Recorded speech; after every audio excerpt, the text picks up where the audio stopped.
queremos darte gracias porque nos permite, Señor, un tiempo para ir a tu palabra, ver lo que ocurrió hace más de 3000 años y cómo es vigente para nosotros el día de hoy. Háblanos, Señor, a través de tu palabra. Te lo pedimos en el nombre precioso de Jesús. Amén y amén. ¿Sí?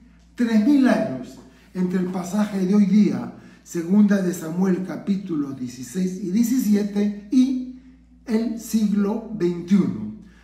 Uno dirá, ¿puede algo que ocurrió hace 3000 años ser actual y vigente? Y vamos a ver.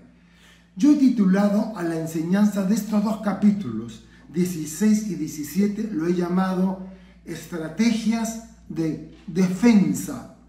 Si tú eres un buen ajedrecista, sabes que necesitas entrenarte en estrategias de defensa para poder minimizar el daño de un ataque. Bueno, en este caso, David lo tenemos en esta situación usando estrategias de defensa. Absalón, el hijo tercero de David. Amnón había sido asesinado por Absalón y que Eliab no se sabe nada de él, parece que murió niño. Absalón se sublevó contra su padre y se hizo del control de Jerusalén.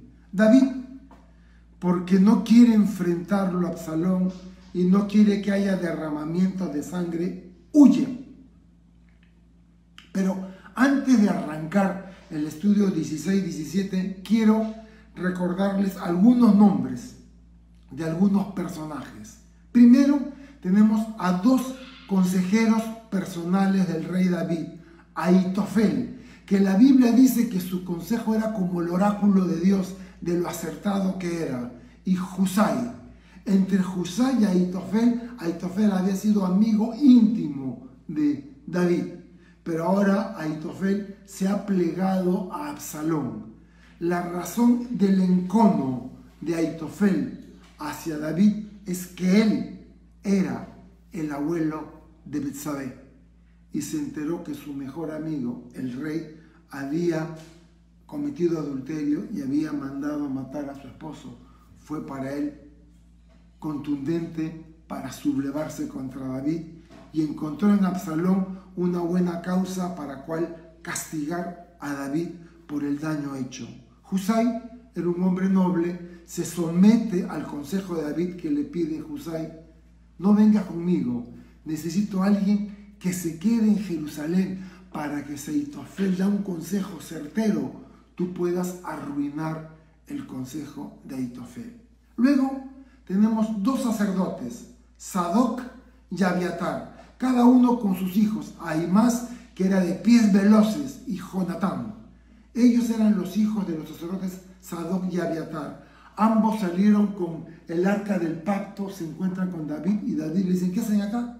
El arca del pacto, vuelven a su lugar. Si Dios me permite vida, yo volveré a ver el arca del pacto, pero los necesito en Jerusalén para que sean mis ojos y para que me hagan llegar a saber con sus hijos todo lo que esté pasando y todos los planes que tenga Absalón en mi contra. Luego vimos a un extranjero, Itai de Gat, era de la ciudad de Gat, era un filisteo, pero en el tiempo que conoció a David, en el tiempo que estuvo en Gat, luego él con toda su familia y todo su ejército se une a David y se convierte en hombre de confianza de David, un hombre al cual David va a utilizar para darle uno de sus regimientos militares, que lo veremos más adelante. Hace 7 capítulos estudiamos a Mefiboset, que era hijo de Jonatán, y a su criado Siba. En realidad Siba era criado de Saúl, y cuando Saúl y Jonatán mueren, Mefiboset es cuidado por un hombre rico en Mahanaim que lo cuida y lo protege. Cuando David pregunta: ¿hay algún descendiente de Saúl vivo?, va donde Siba, y Siba le dice: sí, hay uno, Mefiboset. Y David va, lo encuentra en Mefiboset y le devuelve todos los terrenos y las propiedades que le pertenecían a Saúl, su abuelo, y a Jonatán. Y lo pone a Siba, a sus hijos, sus empleados, para que sirvan en los campos de Mefiboset. Esto lo encontramos en 2 de Samuel 9. Y por último tenemos a Abisai, hermano de Joab. Joab era primo hermano de David y era hijo de Sarbia, su hermano de David. Así que hemos visto a Ahitofel, Husai, Sadoc, Abiatar, Itai, Siba, Mefiboset y Abisai. Porque todos estos personajes, vamos a verlos. Entonces es bueno que recordemos quiénes son antes de empezar. Y ahora sí, capítulo 16, 2 de Samuel, versículos del 1 al 4, versión de la Biblia Reina Valera contemporánea. Cuando David llegó más allá de la cima del monte, Siba, el criado de Mefiboset, salió a recibirlo con un par de asnos cargados con 200 panes, 100 racimos de pasas, 100 panes de higos secos y un cuero de vino. El rey le preguntó a Siba, ¿qué significa todo esto? Y Siba respondió, los asnos son para que los monte la familia real. Los panes y las pasas son para alimentar a los criados, y el vino es para cualquiera que tenga sed en su paso por el desierto. Y el rey le preguntó a Siba, ¿dónde está el nieto de tu amo? ¿Quién? Mefiboset. Y Siba respondió, se ha quedado en Jerusalén, pues pensó que hoy le sería devuelto el reino que había sido de su padre. Entonces el rey le dijo a Siba, te prometo que todas las posesiones de Mefiboset serán para ti. Siba, con una reverencia, respondió, deseo siempre ser merecedor de la bondad de su majestad. Antes he puesto un mapa y quiero que me acompañen al mapa los que reciben mis notas. Si yo se los muestro acá, como estoy usando la cámara frontal, va a salir invertido. Pero los que tienen el mapa, les va a salir bien. Quiero que ubiquen dónde está Jerusalén. ¿Ven dónde está Jerusalén? Y hay un recorrido en amarillo, paralelo al Mar Muerto. Y fue el recorrido que hizo de Jerusalén a Hebrón, Absalón, cuando se hizo nombrar rey. Luego se ve un recorrido Jerusalén, Monte de los Olivos, que cruza el Jordán, y el recorrido verde llega hasta Mahanaim, que es el lugar donde va a ir David, donde va a huir. Y luego se ve otro en color fucsia, magenta, rojo, rosado, no sé qué color llamarlo, que se ve que sale desde Jerusalén y va hasta Galat. Es el recorrido de Absalón y su ejército que se enfrentan a David. Muy bien. ¿Qué ha pasado acá?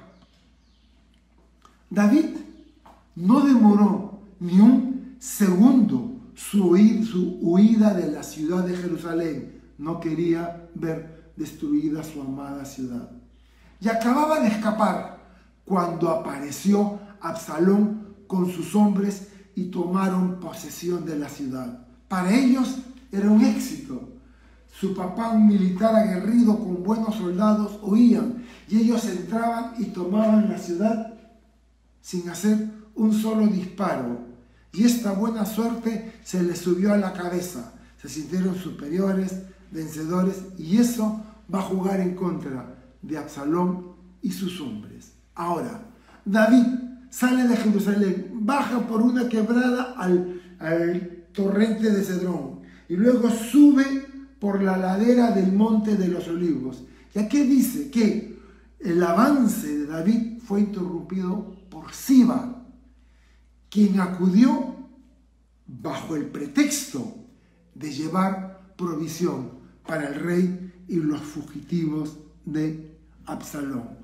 Pero en realidad buscaba ocasión para acusar falsamente a Mefiboset, como si éste estuviera intentando recuperar el trono de Israel en medio de la confusión general.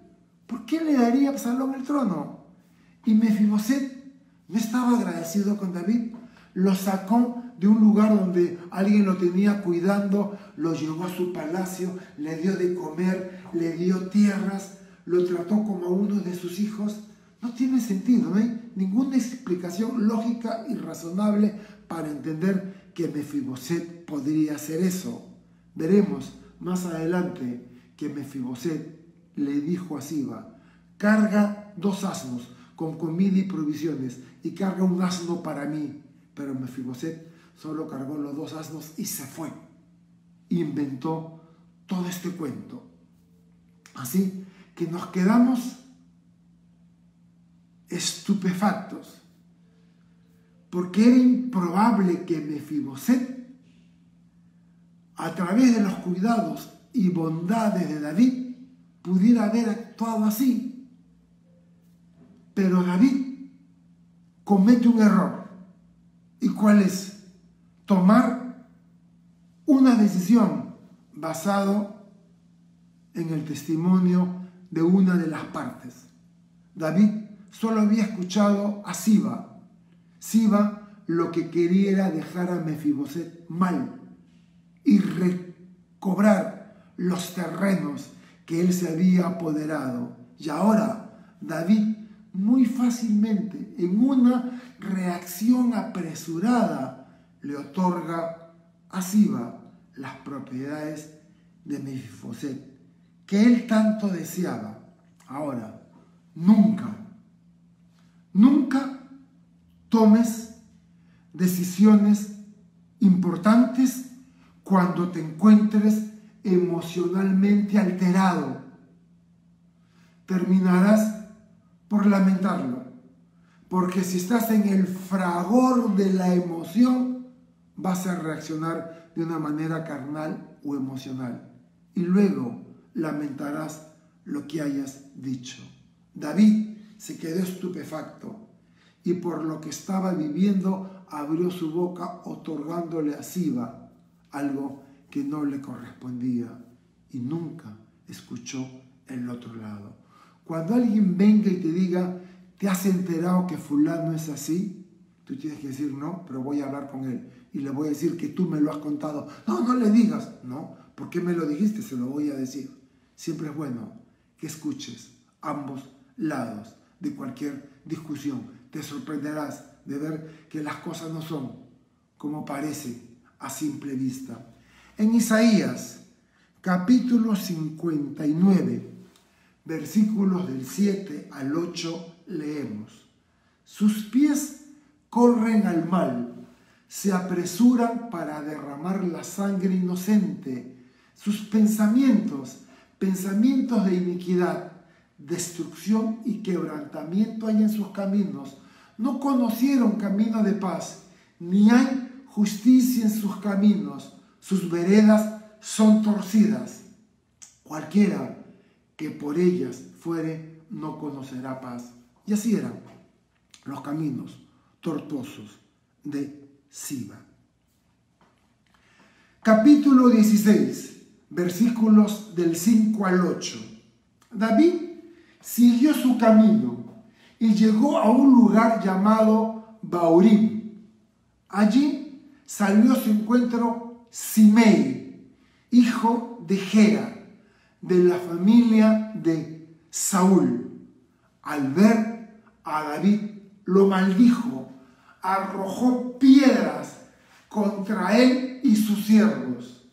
Pero todo el pueblo y los soldados más valientes rodearon a David y lo protegieron por todos los flancos, aunque Simei seguía gritando y maldiciendo: largo de aquí, malvado asesino, el Señor te está cobrando la sangre que derramaste de la familia de Saúl, en cuyo lugar has reinado. Por eso el Señor te ha quitado el trono y se lo ha dado a tu hijo Absalón. Mírate ahora, eres un asesino y te ha alcanzado tu propia maldad. Es decir, David sigue subiendo por el monte de los olivos. Su primera interrupción fue Mefiboset y ahora tiene su segunda interrupción, pero esta vez más desagradable que la primera, con la aparición de Simei, quien era un pariente lejano de Saúl. Simei le seguía por la ladera opuesta del monte, echando terrones. ¿Saben lo que es un terrón? Tierra que se ha secado y se ha quebrado en bloques. Es un bloque duro de tierra muerta que la utilizan para lanzar, ¿no? Así que esto fue lo que hizo. Le echaba terrones, piedra, insultaba a David con palabras: fuera, hombre sanguinario y malvado.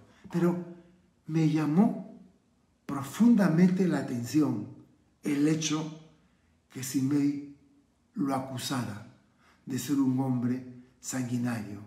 Sanguinario significa derramador de sangre, violento, que no muestra compasión.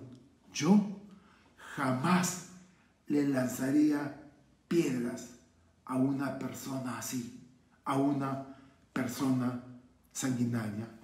Y lo acusaba implícitamente de la muerte, no de Saúl y Jonatán. Sabía que ellos habían muerto por los filisteos, pero lo acusaba de la muerte de Abner y de Isboset. Abner, general de Saúl. ¿Quién lo mató? Joab.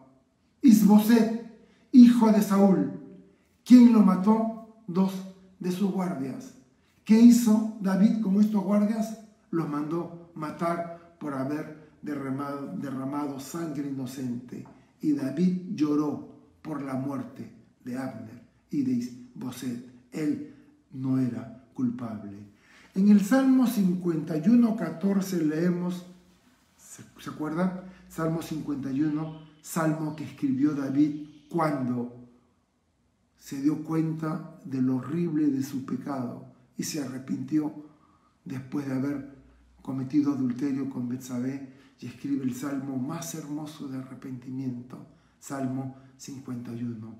Cuando creas que has caído bajo y has hecho algo horrible y no tienes cara para acercarte a Dios, haz del Salmo 51 tu salmo de confesión, tu oración. Y en el Salmo 51:14 David escribe: líbrame de homicidios, oh Dios. Él había mandado matar a Urías, Eteo, esposo de Betsabé. Dios de mi salvación, cantará mi lengua tu justicia. Continuamos con el estudio del capítulo 16 de Segunda de Samuel y ahora vamos a leer los versículos que van del 9 al 14. Entonces, Abisai, ¿recuerdan? Abisai, hermano de Joab. Abisai, hijo de Sarbia, Joab era el general de David, le dijo al rey: ¿por qué permite su majestad que este perro muerto lo maldiga? Se refiere a Simei, que le está insultando y tirando piedras. Si su majestad me lo permite, le arrancaré la cabeza. ¡Shas! Pero David le respondió: ¿qué les pasa a ustedes, hijos de Sarbia? Si este hombre me maldice, es porque el Señor se lo ha ordenado. Si esto es así, ¿quién puede pedirle cuentas? Abisai y a todos sus siervos les hizo notar: si mi propio hijo, a quien engendré, busca matarme, ¿quién puede impedirle a un benjaminita que lo haga? Déjenlo, que me maldiga. Seguramente el Señor le ha ordenado que lo haga.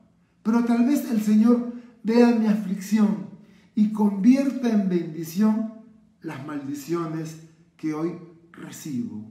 Mientras David y sus seguidores continuaban su camino, Simei iba delante del rey por la ladera del monte, gritando, maldiciendo, arrojando piedras, lanzando polvo al aire. Finalmente, el rey y sus seguidores llegaron a cierto lugar y, como estaban cansados, descansaron allí. David nunca antes actuó como lo hizo en esta ocasión.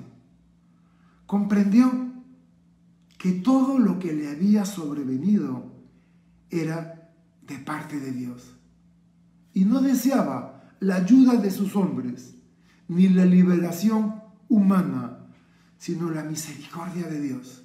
Es decir, David, con este hombre que lo insultaba, veía la mano de Dios en los hechos.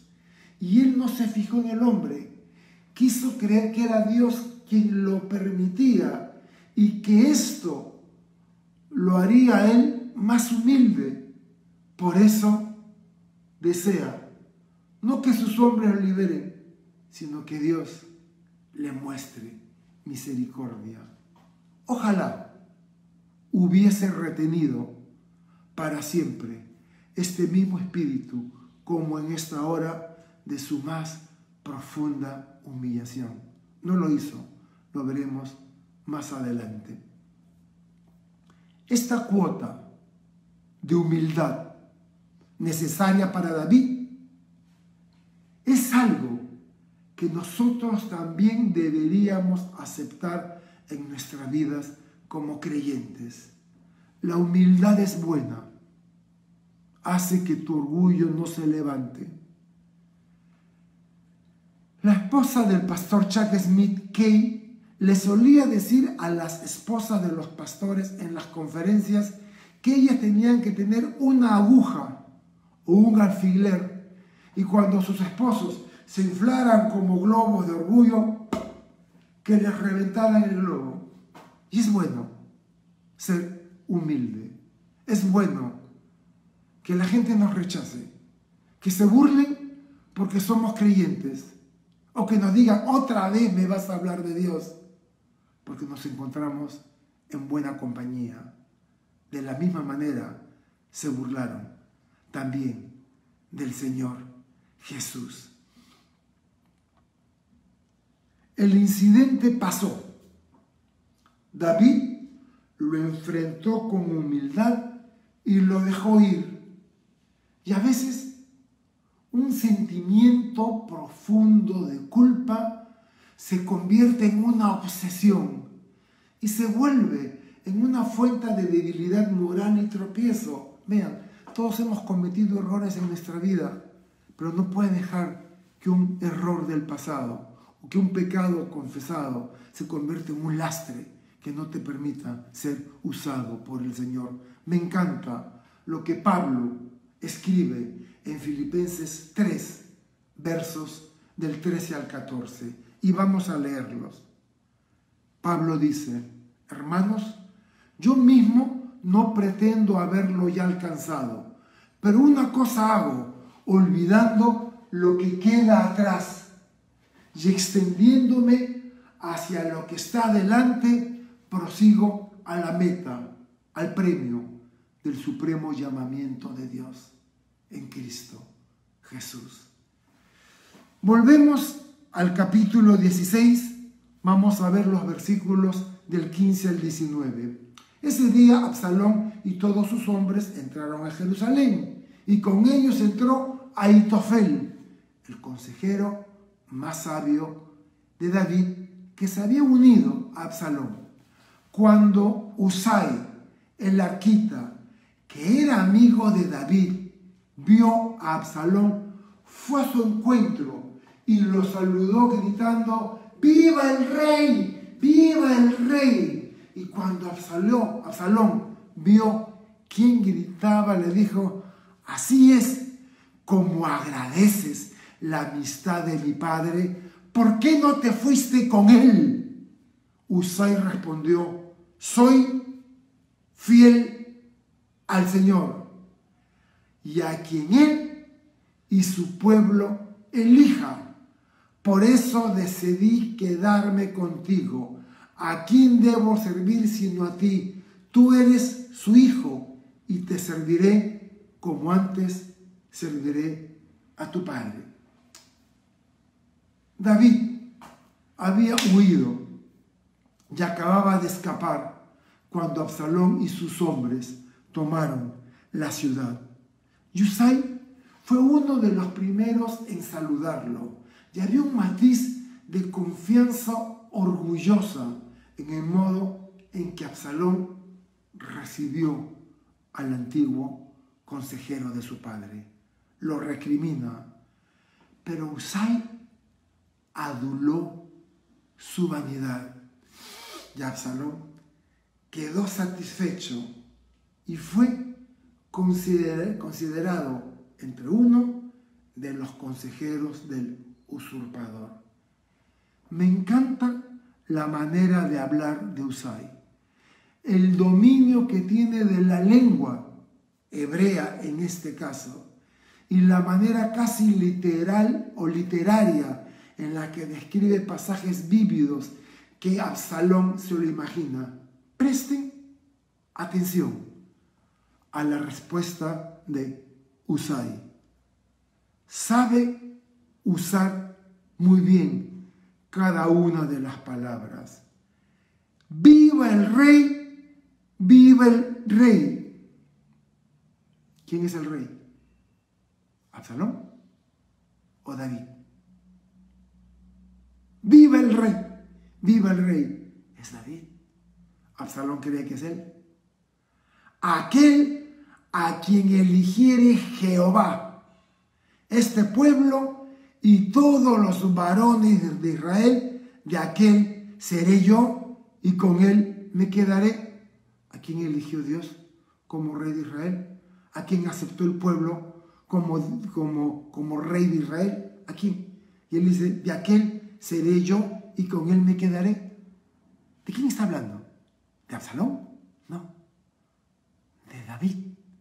Pero Absalón no lo ve, cree que se refiere a él. Y luego continúa, ¿a quién había yo de servir? ¿No es a su hijo que le pidió David? Ve, acércate mi hijo para que entorpezcas el consejo de Ahitofel.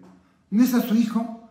Como he servido delante de su padre, como sirvió delante de su padre con dignidad, haciendo lo correcto. Así será también delante de ti.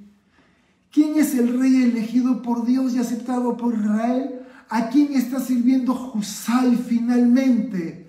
A David. Absalón no lo nota. Es tan vanidoso que cree que se está refiriendo a él. Tremendo el pecado de la vanidad y el orgullo. Versículos del 20 al 23. Entonces Absalón llamó a Ahitofel y le dijo, ¿qué me aconsejas que debemos hacer? Fíjense, han entrado a Jerusalén, ha tomado el control. David y sus autoridades han huido. Tiene a Ahitofel, tiene a Husai y tiene sus consejeros, sus pares, sus patas, sus amigos. ¿Cuánto daño hacen los pares al no escuchar la sabiduría de personas mayores? Así que lo manda a llamar a Ahitofel, el enemigo de David. ¿Qué me aconsejas que debemos hacer? Y Ahitofel le aconsejó, ve al palacio de tu padre y acuéstate con sus concubinas, las que se quedaron cuidando el palacio. Y cuando el pueblo lo sepa, pensará que tu padre te aborrecerá. Y así la gente se unirá a ti, a tu causa. Se levantó entonces en la azotea del palacio de David una tienda de campaña para Absalón, y éste se acostó con una por una de todas y cada una de las concubinas de su padre, a la vista de todo el pueblo que había en Jerusalén. Y en aquellos días, vean lo que dice el versículo 23, los consejos de Ahitofel valían tanto como el consultar al Señor y eran buenos tanto para David como para Absalón. ¿Qué ocurre acá? Los hombres de Absalón eran inexpertos, indisciplinados. Estaban felices por haber tomado la ciudad sin hallar ninguna resistencia y presentaban un exceso de confianza. Absalón contaba con 2 consejeros de su padre, y uno era tan acertado que se decía que lo que él aconsejaba era como oráculo de Dios. Y la única oportunidad de éxito de Absalón se basaba en un golpe rápido y decisivo para evitar una campaña extendida. Y Ahitofel aseguraría su posición, pues David en un futuro podría perdonar a Absalón y él sufriría las consecuencias de su traición, pero le da un consejo a Absalón con la que en definitiva rompe con su padre y ya no hay vuelta atrás. El objetivo de un político sin escrúpulos sería hacer que la rotura entre padre e hijo fuese permanente, pública, definitiva, sin punto de retorno. Es decir, que ya no habría posible vuelta atrás, logrando con esto que Absalón se haga aborrecible ante los ojos de todo el mundo y ante su propio padre por este acto tan vil. Era una costumbre oriental despreciar al rey vencido tomando a sus mujeres públicamente.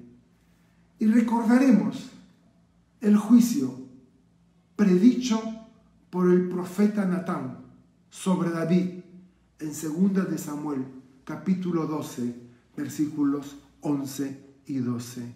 He aquí, yo haré levantar el mal sobre ti de tu misma casa, y tomaré tus mujeres delante de tus ojos, y las daré a tu prójimo, el cual yacerá con tus mujeres a la vista del sol, porque tú lo hiciste en secretos, mas yo haré esto delante de Israel y a pleno sol.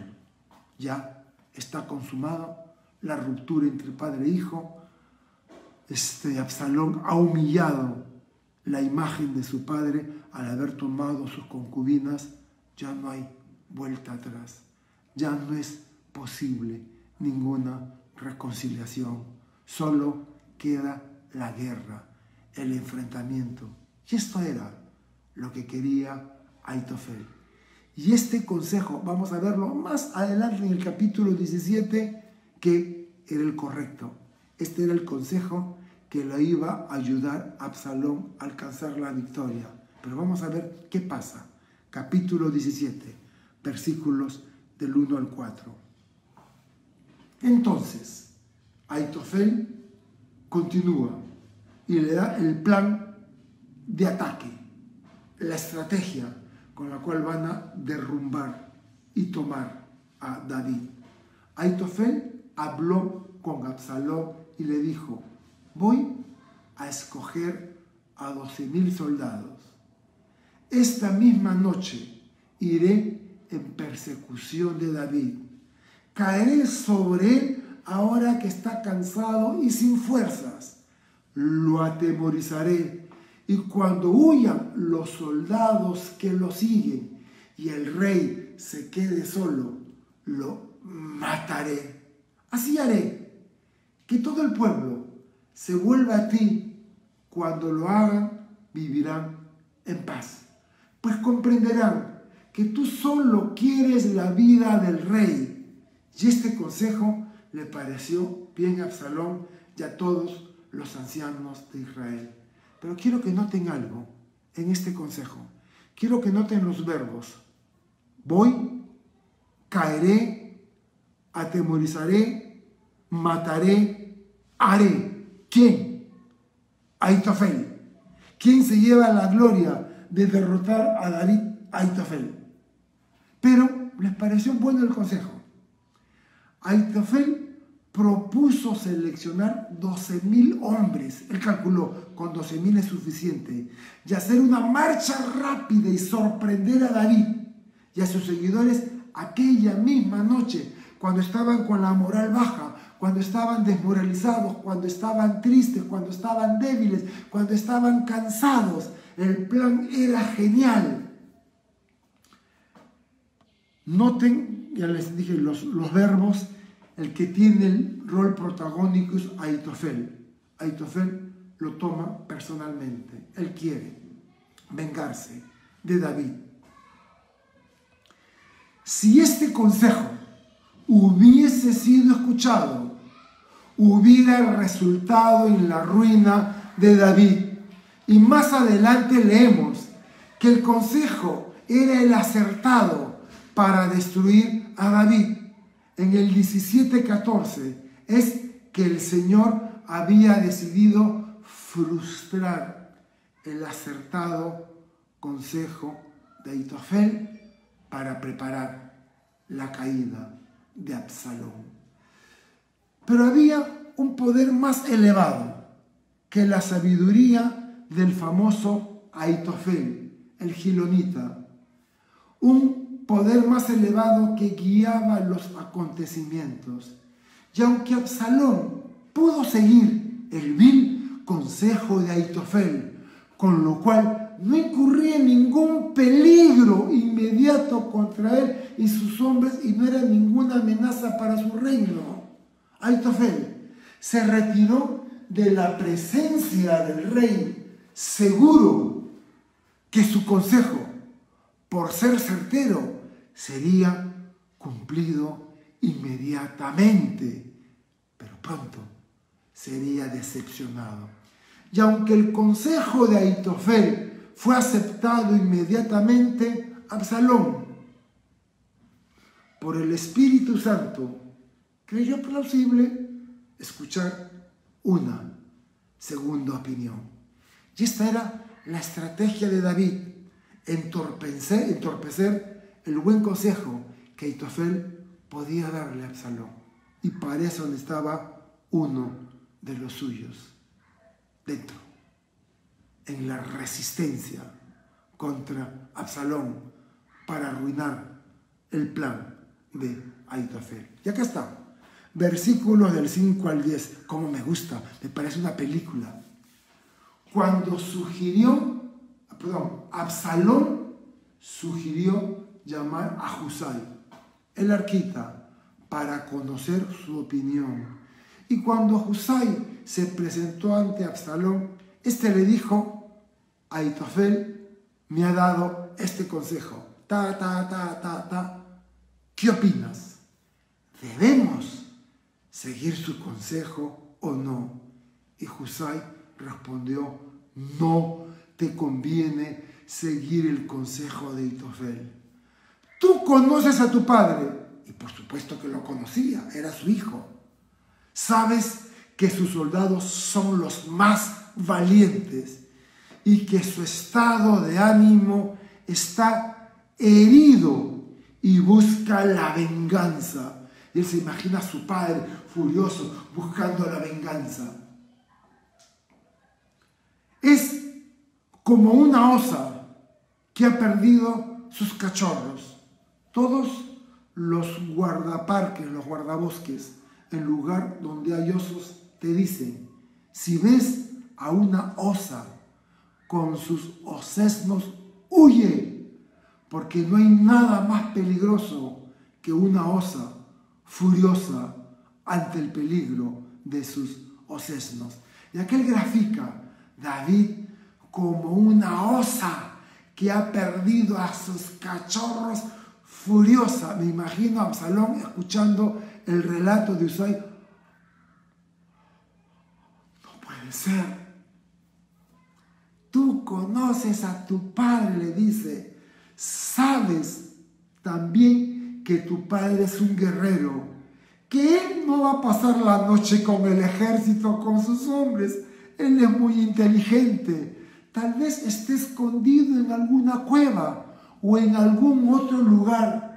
Y si él comienza venciendo a alguno de ellos, de los hombres que van a ir con Ahitofel, quienes lo sepan dirán: los soldados de Absalón fueron derrotados.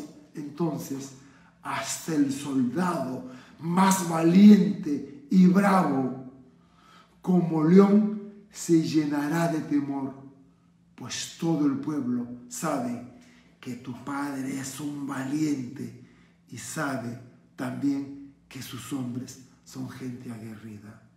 Y Husay apeló a que Absalón conocía muy bien a su padre. Husay no estuvo presente en la reunión con Ahitofel. Hubiera sido imprudente para él entrar en la cámara del consejo del rey sin haber sido llamado.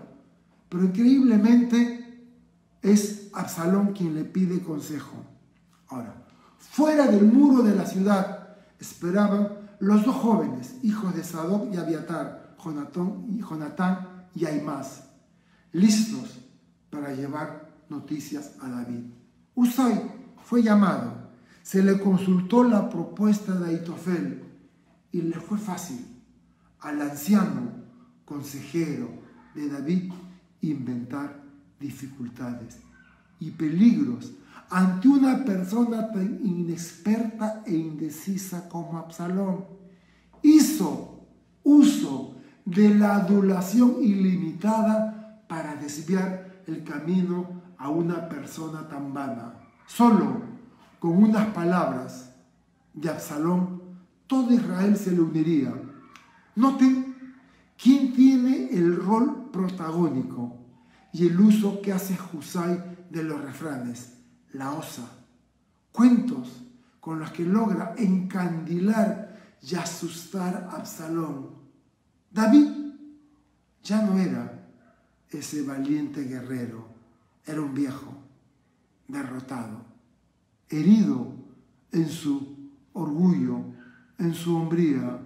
Huyó para evitar el enfrentamiento y David nunca buscaría venganza, pero la asusta al decirle que basta solo un revés, un tropezón en el camino para que sus hombres huyan despavoridos y será el fin de su reinado. En Proverbios 17:12 dice: mejor es encontrarse con una osa a la cual le han robado sus cachorros que con un necio en su obstinación. Versículos del 11 al 14.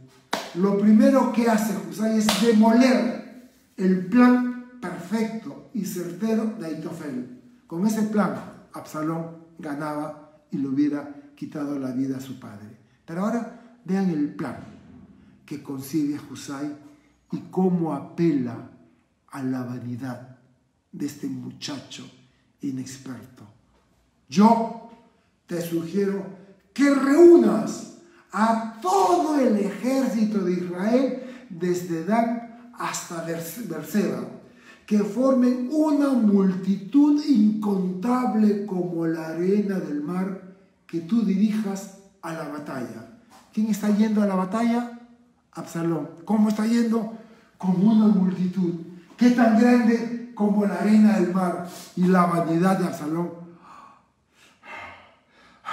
se empieza a recrear con esto. Entonces, lo atacaremos donde quiera que se encuentre. Caeremos como el rocío sobre él y sus seguidores, y ninguno de ellos escapará. Y si ocurriera que acaso busque refugio en alguna ciudad, todo el ejército de Israel llevará sogas.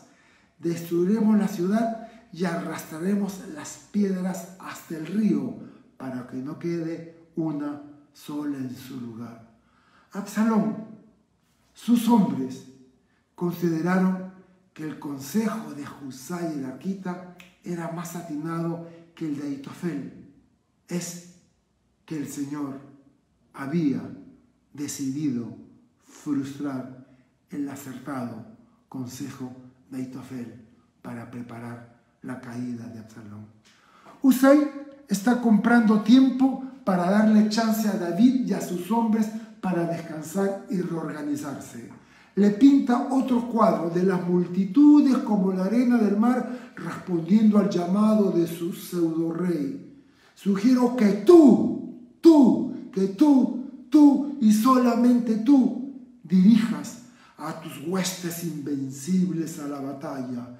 El ataque sería demoledor, nadie escaparía. Apela al orgullo, a la vanidad y a la fantasía de Absalón. Ninguna ciudad le daría refugio, pues ellos la arrasarían. Y Absalón aceptó el consejo de Husai y rechazó el único consejo que le hubiera dado la victoria, la de Ahitofel. En Lamentaciones 3:37 leemos: ¿quién será aquel que diga que sucedió algo que el Señor no mandó? Versículos del 15 al 20. Después Husai fue con los sacerdotes Sadoc y Abiatar y le dio los pormenores tanto del consejo de Ahitofel y lo que él mismo había aconsejado a Absalón. Le recomendó salir cuanto antes y decirle a David que no pasara la noche en los vados del desierto de este lado, sino que cruzara el Jordán para que ni él ni sus seguidores corrieran peligro.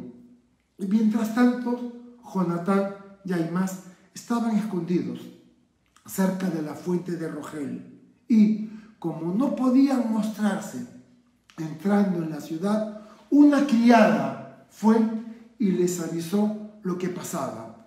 Entonces ellos salieron para poner sobre aviso al rey, pero al salir ellos, un criado los vio y fue a decírselo a Absalón.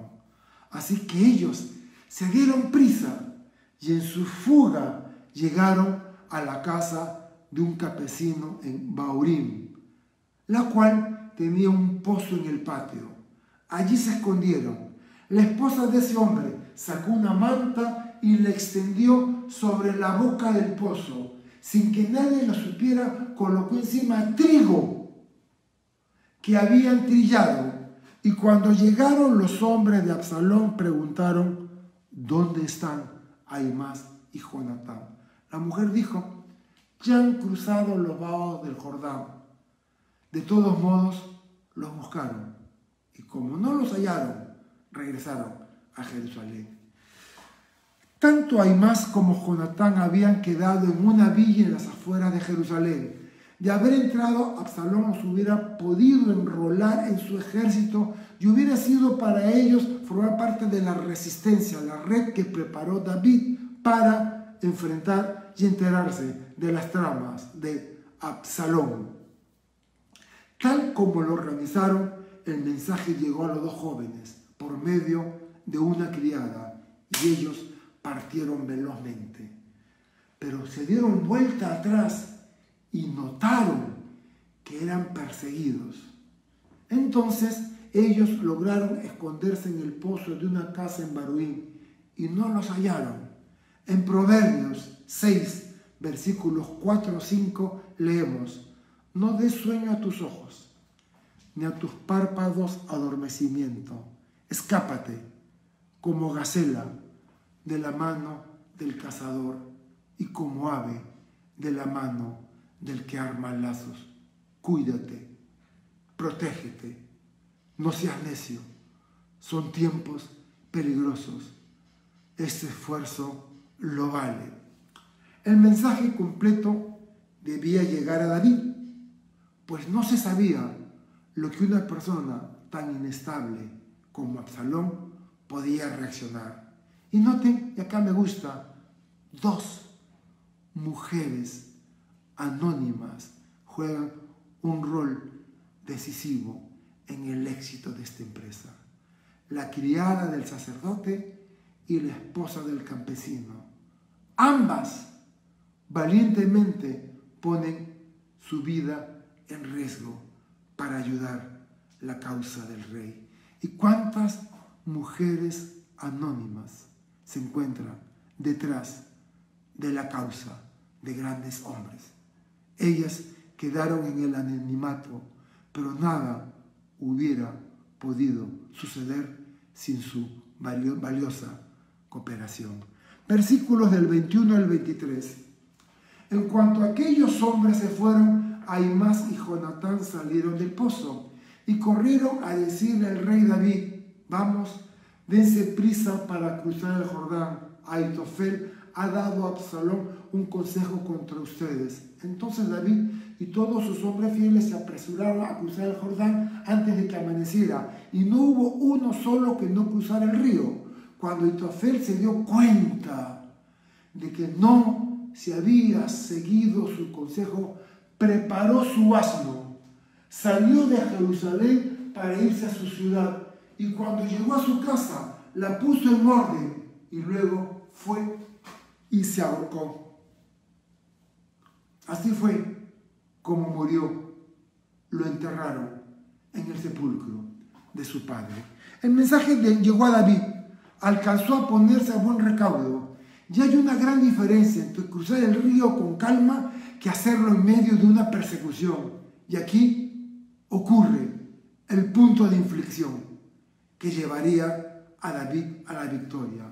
En el versículo 23, Ahitofel no se engañó a sí mismo sobre las consecuencias del error fatal que cometió Absalón al no escuchar su consejo. Era la única oportunidad que tenía, pero sabía que la causa de Absalón estaba perdida, y tanto Absalón como él serían sentenciados a pena de muerte por el rey David y por sus hombres. Así que no le quedó otra cosa.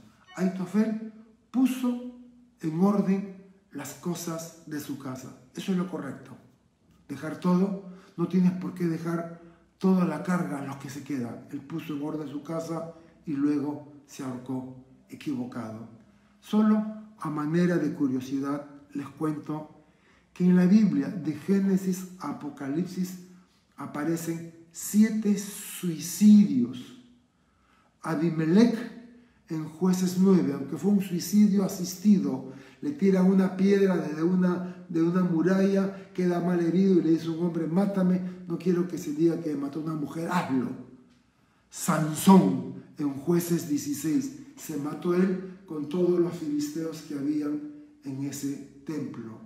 Saúl y su escudero, ambos se acostaron sobre su espada, haciendo harakiri antes de caer en mano de los filisteos.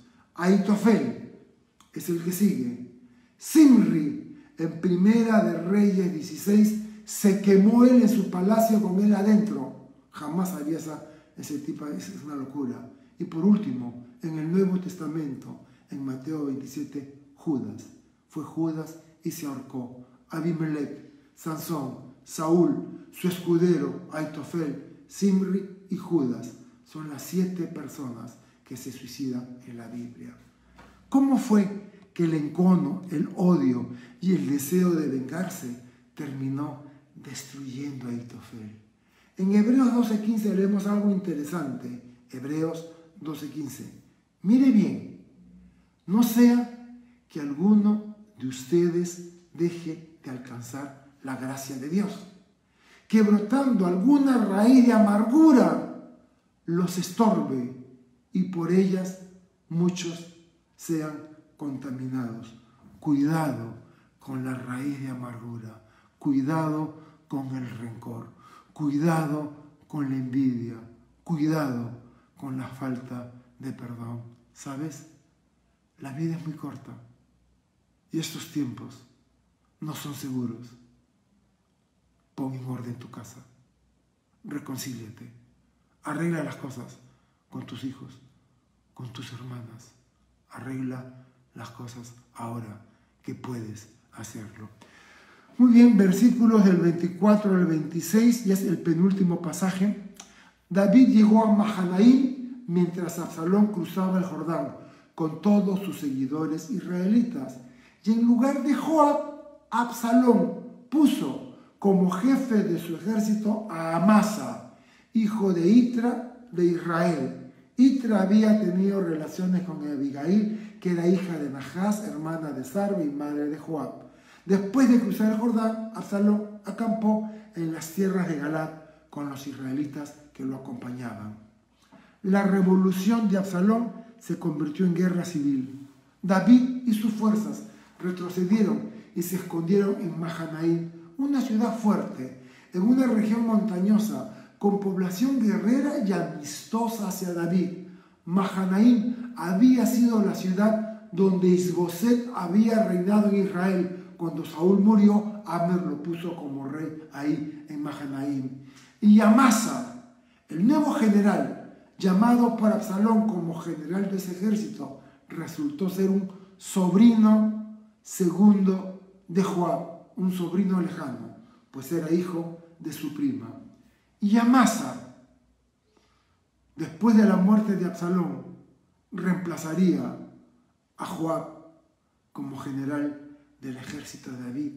Es decir, Amasa está con Absalón, van a pelear contra David y Joab, pero después de la muerte de Absalón, Amasa va a ser parte del general de David en el reemplazo de Joab.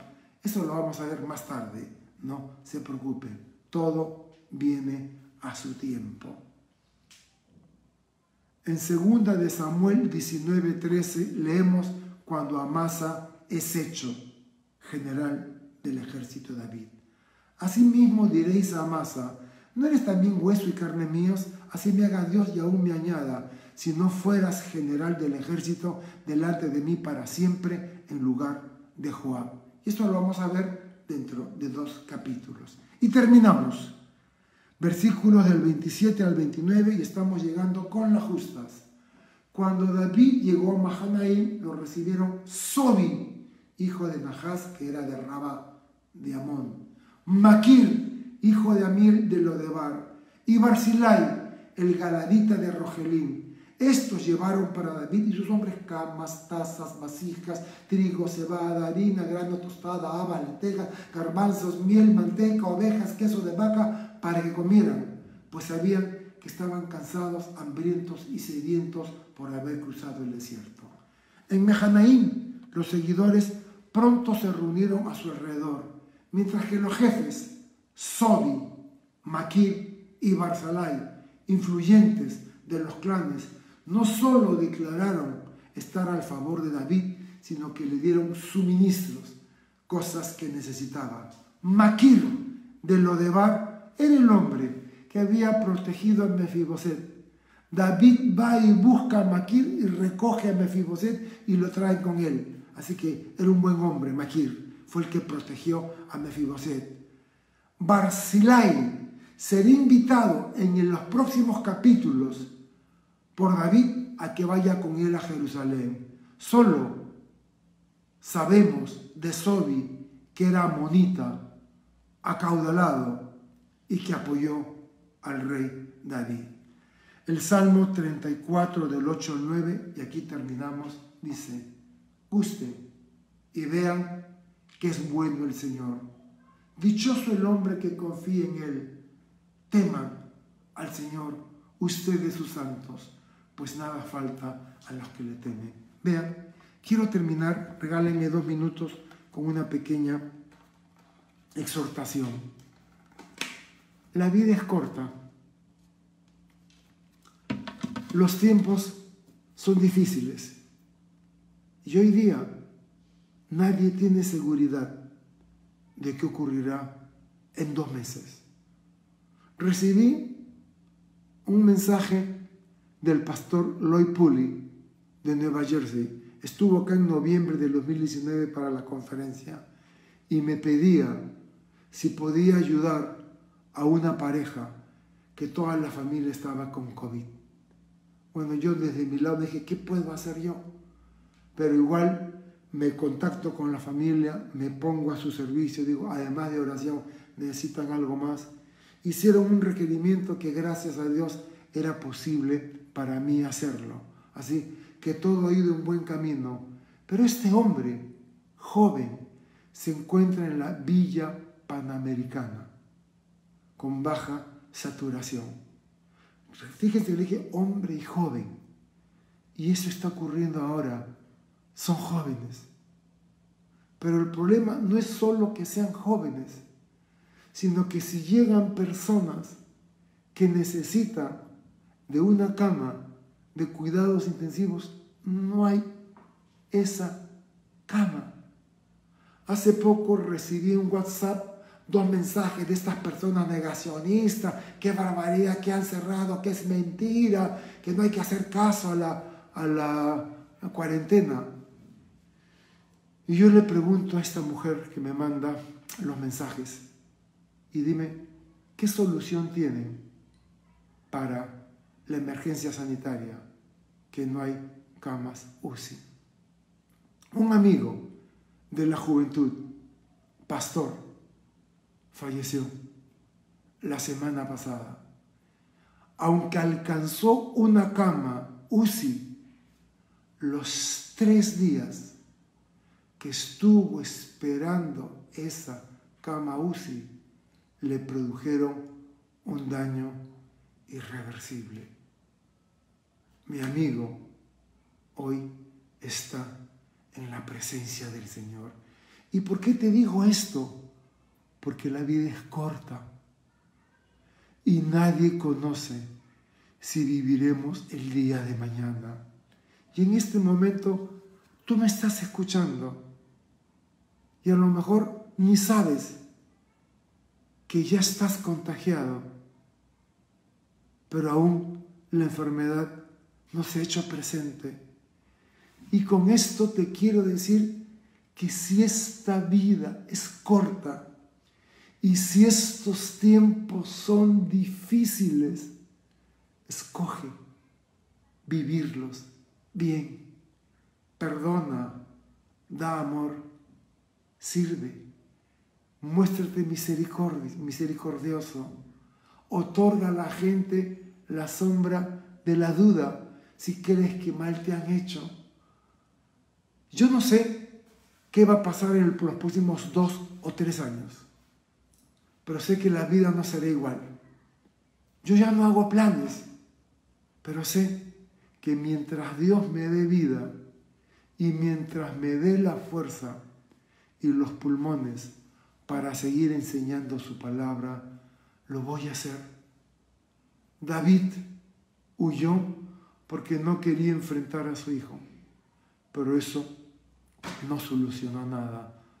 No huyas, no huyas. Los problemas no se resuelven solos. Toma la iniciativa, agarra el celular, marca ese número, llama a esta persona, sí, a esa persona que el Espíritu Santo te acaba de traer a la mente ahora. A esa persona llámala y dile, hola, ¿cómo estás? Hoy estuve meditando en la palabra de Dios y sentí en mi corazón llamarte para pedirle disculpas. No sé, pero la vida es tan corta que es bueno dejarnos llevar por el Espíritu de Dios y hacer lo que es correcto. Vamos a terminar con una oración. Señor, tú conoces nuestras vidas. Tú conoces si nuestros días están contados o no. Tú conoces cada uno de los pelos de nuestra cabeza y ninguno cae sin tu consentimiento. Señor, ayúdanos a ser conscientes que no nos vamos a llevar propiedades, dinero, carros ni mascotas.